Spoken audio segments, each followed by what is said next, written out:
What's up guys, Coyote Works here. Well, I get a lot of questions about the navigation apps and software that I use and what devices I use for navigating out in the backcountry. So there's kind of two different aspects of navigating for me. One is just finding my way around while I'm out here, my normal mapping and GPS functions. But the other piece of that is locating historic sites or locating hard to find sites that are on older maps that aren't on newer maps.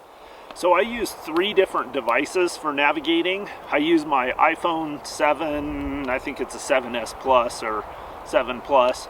I use this oftentimes I use for my GPS app when I'm actually walking around out in the woods. This app that I have installed on this is Gaia GPS. Another app that I use, and this is primarily when I'm navigating around in my vehicle, is I've got this Samsung Galaxy tab and I've got Backcountry Navigator loaded on it. And then finally, I've got an iPad that I also have Gaia GPS loaded on. So the iPad only works, the GPS functionality in it only works when it's connected to Wi-Fi. So this does me absolutely no good out in the field as a GPS unit or a mapping application. But I have Gaia loaded on here because this is the device that when I'm sitting on the couch at home, I do a lot of my what I call map recon on, which is just poring over the maps, looking at different ages of maps and looking for historic sites or springs or quarries or out of the way things that they don't list on modern maps.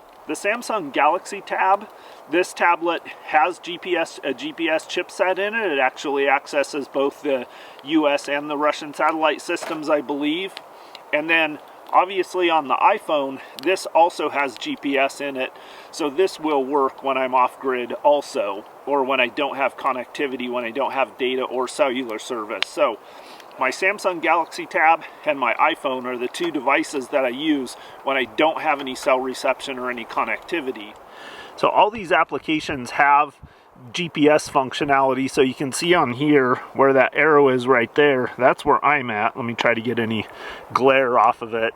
And that red is a track I recorded. One of them is a track from a hike that I did this morning, and one of them is a track from where I rode in.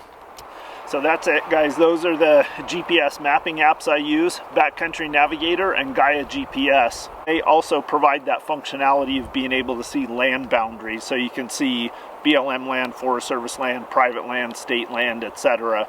And that's really important for me because I need to know where those boundaries are when I'm out exploring. So I know this was quick and simple, but if you have any questions, hit me up. I am planning on doing a more detailed video of how I actually use my GPS and mapping software to find really cool old historic sites. So that'll be coming up in the next couple weeks. But in the meantime, Backcountry Navigator and Gaia GPS are the two apps that I use. And the three devices that I have them on is my iPhone, my Samsung Galaxy Tab, and my iPad. That's it guys, appreciate your support as always. Coyote Works out.